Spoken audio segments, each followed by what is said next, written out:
1. Test 1.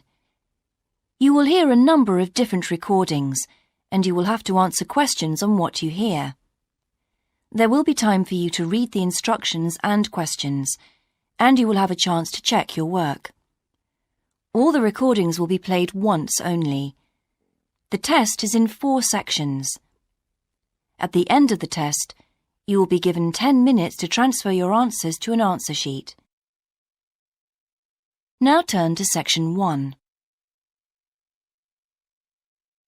Section 1. You will hear a conversation between 2 friends called George and Nina about a summer music festival. First, you have some time to look at questions 1 and 2.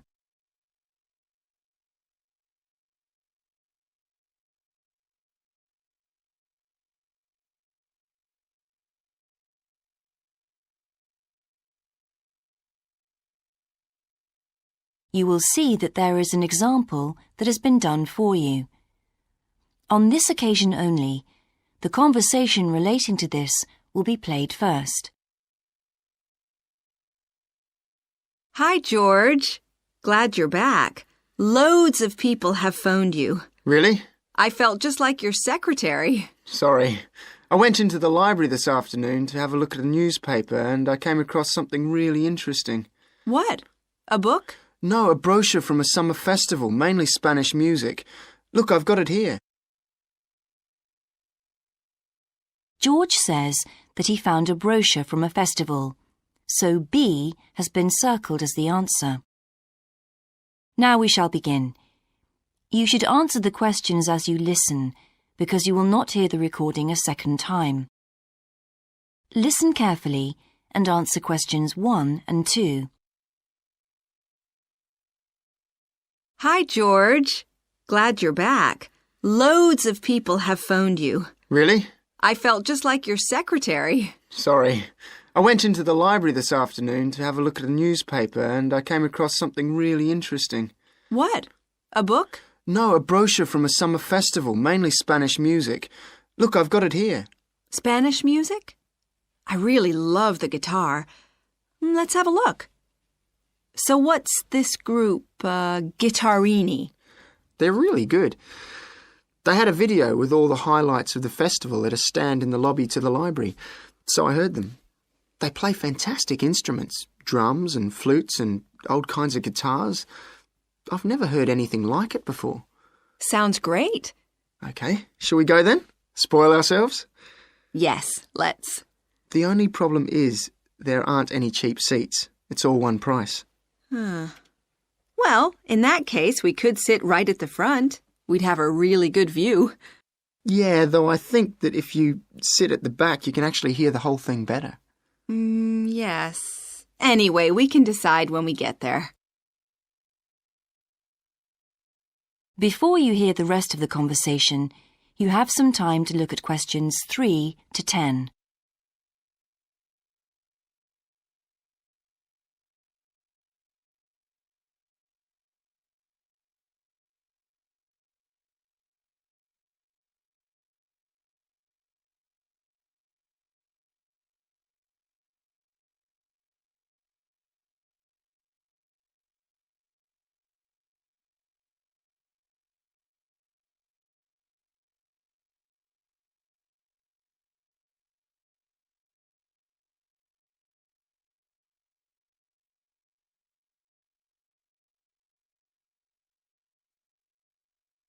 Now listen and answer questions 3 to 10. So will you fill in the form or shall I? I'll do it. Name, George O'Neill. Address, 48 North Avenue, Westsea. Do you remember our new postcode? Still can't remember it. Just a minute. I've got it written down here.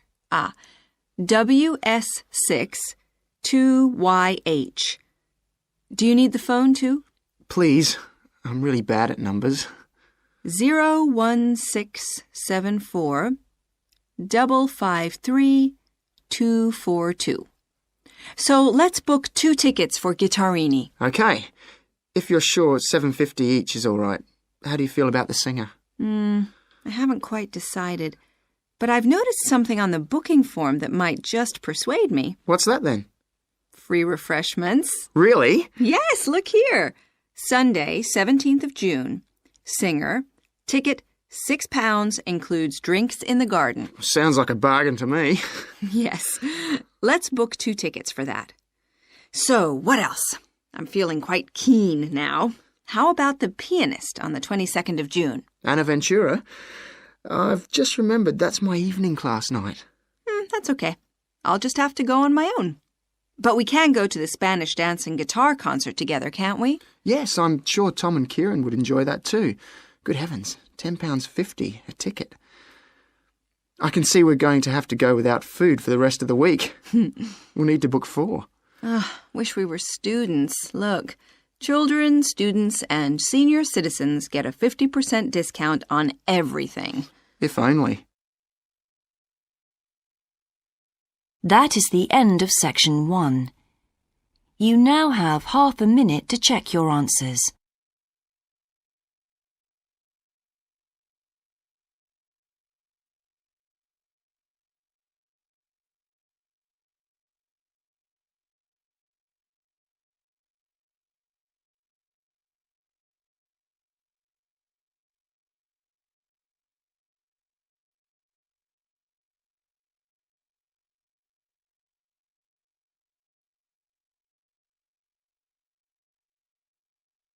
Now turn to section 2.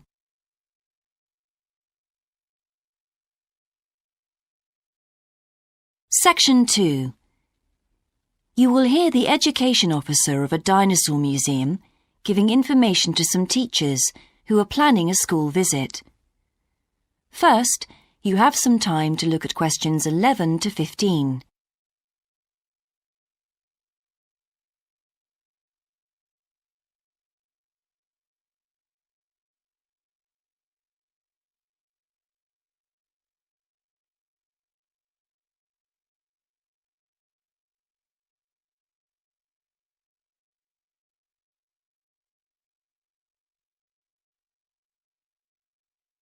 Now listen carefully and answer questions 11 to 15.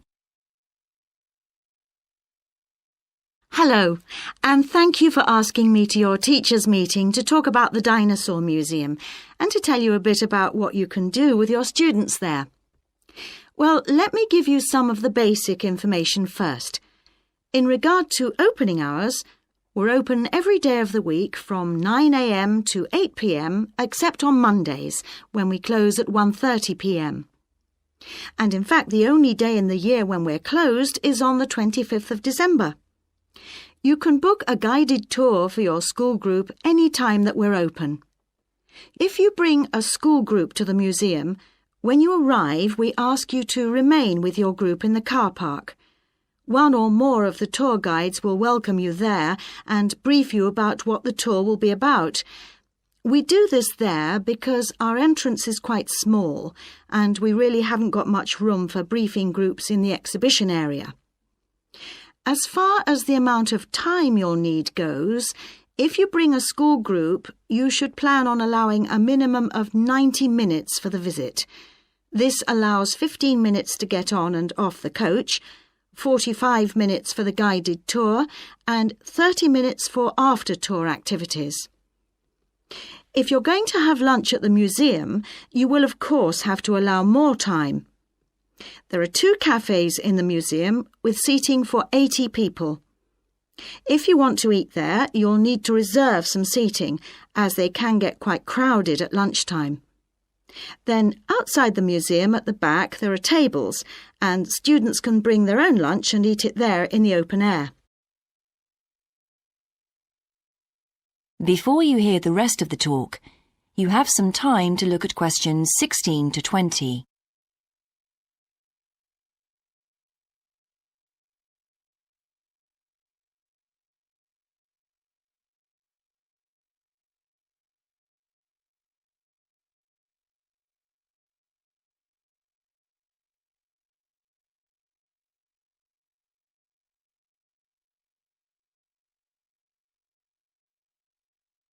Now listen and answer questions 16 to 20. When the students come into the museum foyer, we ask them to check in their backpacks with their books, lunchboxes, etc. at the cloakroom before they enter the museum proper. I'm afraid in the past we have had a few things gone missing after school visits, so this is a strict rule. Also, some of the exhibits are fragile and we don't want them to be accidentally knocked. But we do provide school students with handouts with questions and quizzes on them. There's so much that students can learn in the museum, and it's fun for them to have something to do. Of course, they'll need to bring something to write with for these. We do allow students to take photographs. For students who are doing projects, it's useful to make some kind of visual record of what they see that they can add to their reports. And finally, they should not bring anything to eat into the museum or drinks of any kind. There are also a few things that students can do after the tour. In the theaterette on the ground floor, there are continuous screenings of short documentaries about dinosaurs which they can see at any time. We used to have an activity room with more interactive things like making models of dinosaurs and drawing and painting pictures, even hunting for dinosaur eggs. But unfortunately the room was damaged in a bad storm recently when water came in the roof, so that's closed at the moment. But we do have an IT centre where students have access to CD-ROMs with a range of dinosaur games.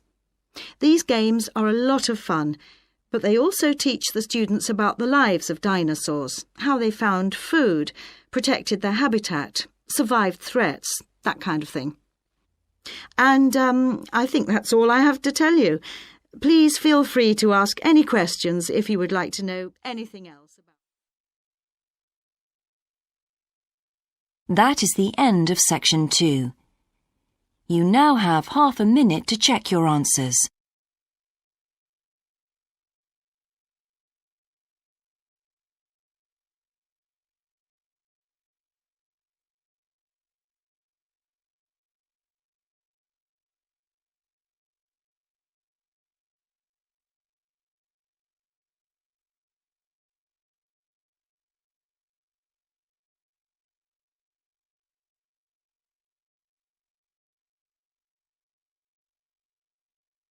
Now turn to Section 3.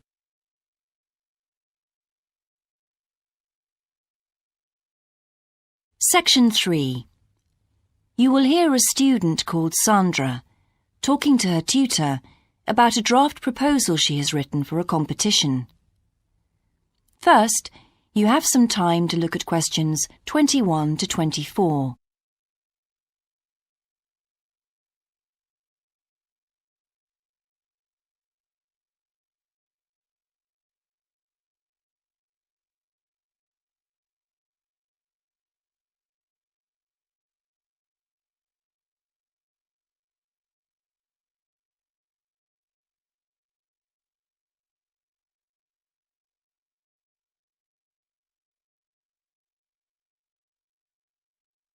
Now listen carefully and answer questions 21 to 24. Right, Sandra. You wanted to see me to get some feedback on your group's proposal, the one you're submitting for the Geography Society field trip competition. Uh-huh. I've had a look through your proposal, and I think it's a really good choice. Oh. In fact, I only have a few things to say about it, but even in an outline document like this, you really have to be careful to avoid typos and problems with layout in the proposal, and even in the contents page. So read it through carefully before submitting it, okay? Will do. And I've made a few notes on the proposal about things which could have been better sequenced. Okay. As for the writing itself, I've annotated the proposal as and where I thought it could be improved. Generally speaking, I feel you've often used complex structures and long sentences for the sake of it, and as a consequence, although your paragraphing and inclusion of subheadings help, it's quite hard to follow your train of thought at times. Oh, So cut them down a bit, can you? really? Yes, and don't forget simple formatting like numbering. Didn't I use page numbers? I didn't mean that. Look, you've remembered to include headers and footers, which is good, but listing ideas clearly is important. Number them or use bullet points, which is even clearer. Then you'll focus the reader on your main points. I thought your suggestion to go to the Navajo Tribal Park was a very good idea. No, I've always wanted to go there. My father was a great fan of cowboy films and the Wild West, so I was subjected to seeing all the epics, many of which were shot there. As a consequence, it feels very familiar to me, and it's awesome, both geographically and visually. So it's somewhere I've always wanted to visit. The subsequent research I did and the online photographs made me even keener.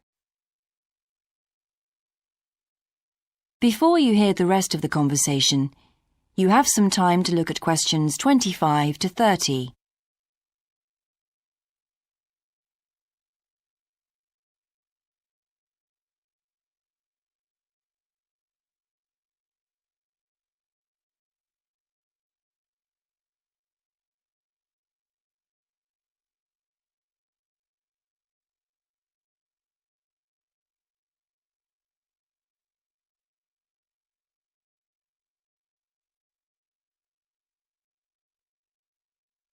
Now listen and answer questions 25 to 30.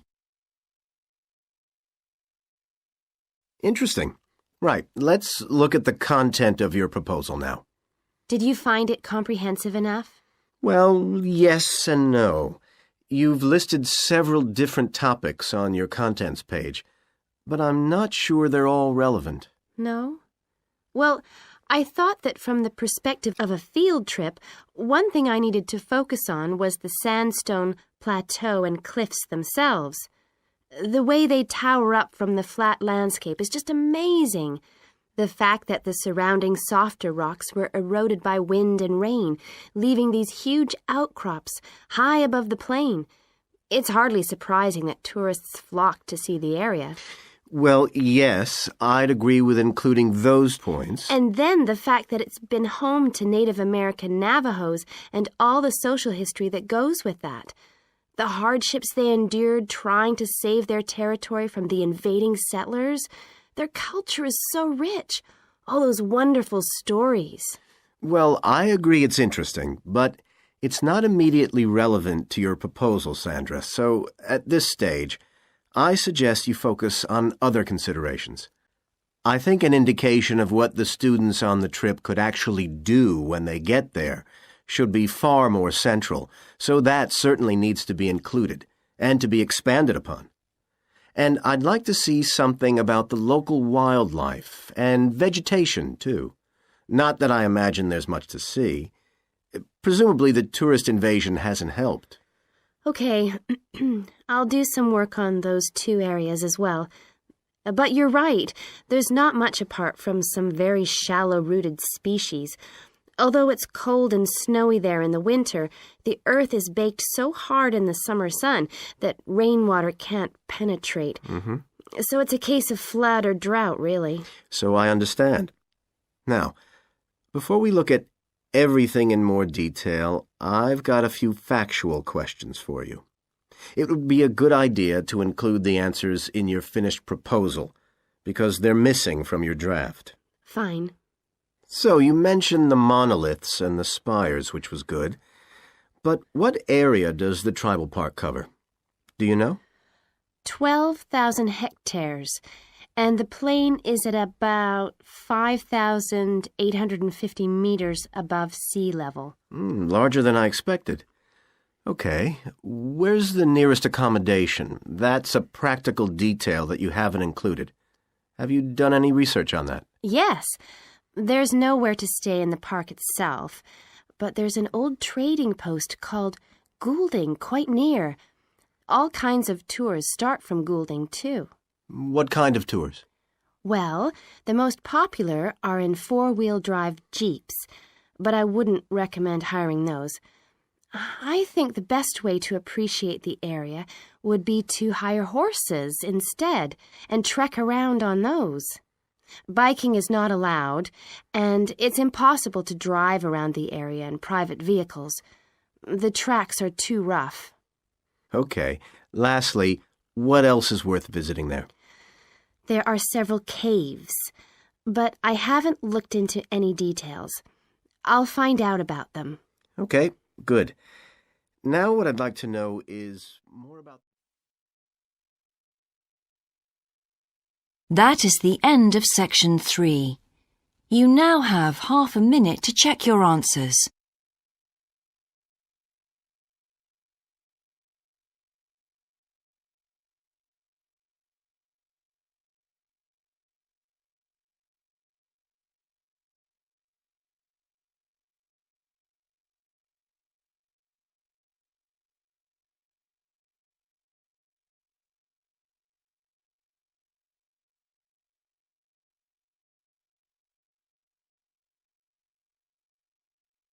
Now turn to section 4.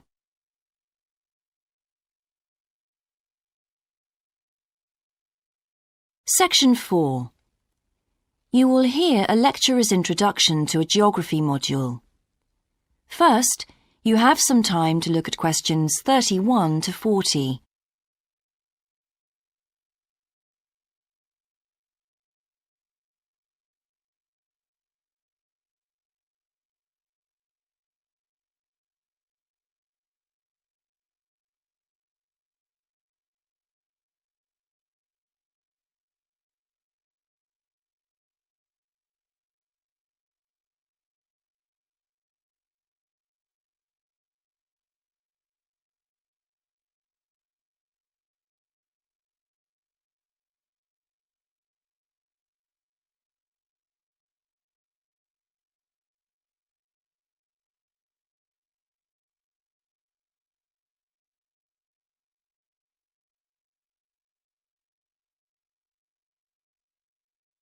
Now listen carefully and answer questions 31 to 40. So, welcome to your introductory geography lecture. We'll begin with some basics. Firstly, what do we learn by studying geography? Well, we learn a great deal about all the processes that have affected and that continue to affect the Earth's surface. But we learn far more than that, because studying geography also informs us about the different kinds of relationships that develop between a particular environment and the people that live there. Okay, we like to think of geography as having two main branches. There's the study of the nature of our planet, its physical features, what it actually looks like, and then there's the study of the ways in which we choose to live and of the impact of those on our planet. Our current use of carbon fuels is a good example of that. But there are more specific study areas to consider too, and we'll be looking at each of these in turn throughout the semester. These include biophysical geography, by which I mean the study of the natural environment and all its living things. Then there's topography. That looks at the shapes of the land and oceans. There's the study of political geography, and social geography too, of course, which is the study of communities of people.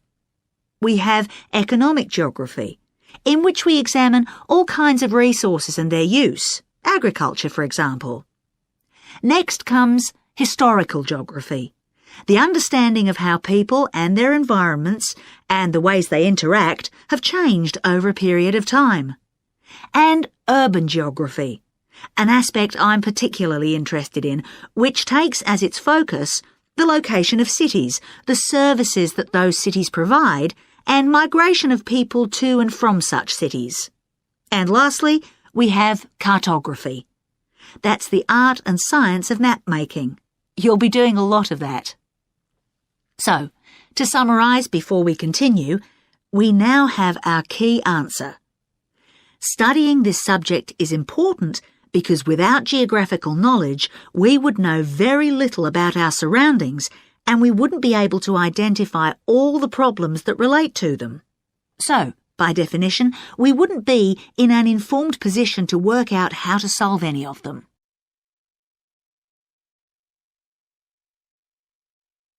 OK, now for some practicalities. What do geographers actually do? Well, we collect data to begin with. You'll be doing a lot of that on your first field trip. How do we do this? There are several means. We might, for example, conduct a census, count a population in a given area perhaps. We also need images of the Earth's surface which we can produce by means of computer generation technology or with the help of satellite relays. We've come a very long way from the early exploration of the world by sailing ships, when geographers only had pens and paper at their disposal. After we've gathered our information, we must analyse it. We need to look for patterns, most commonly those of causes and consequences. This kind of information helps us to predict and resolve problems that could affect the world we live in. But we don't keep all this information confidential. We then need to publish our findings so that other people can access it and be informed by it. And one way in which this information can be published is in the form of maps. You'll all have used one at some stage of your life already. Let's consider the benefits of maps from a geographer's perspective. Maps can be folded and put in a pocket and can provide a great store of reference when they're collected into an atlas. They can depict the physical features of the entire planet if necessary, or just a small part of it in much greater detail. But there is a drawback. You can't exactly replicate something that is three-dimensional, like our planet, on a flat piece of paper, because paper has only 2 dimensions. And that means there'll always be a certain degree of distortion on a map. It can't be avoided. We can also use aerial photographs, pictures taken by cameras at high altitude above the Earth. These are great for showing all kinds of geographical features that are not easy to see from the ground. You can easily illustrate areas of diseased trees, or how much traffic is on the roads at a given time, or information about deep seabeds, for example. Then there are Landsats. These are satellites that circle the Earth and transmit visual information to computers at receiving stations. They circle the Earth several times a day and can provide a massive information. You'll all be familiar with the information they give us about the weather, for example. So, what we're going to do now is look at a short presentation in which you'll see all these tools. That is the end of section 4. You now have half a minute to check your answers.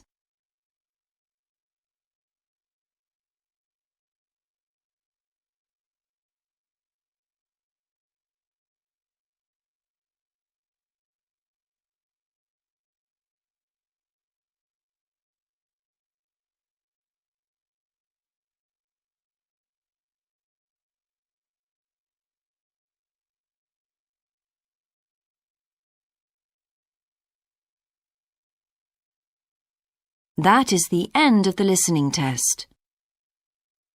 In the IELTS test, you would now have 10 minutes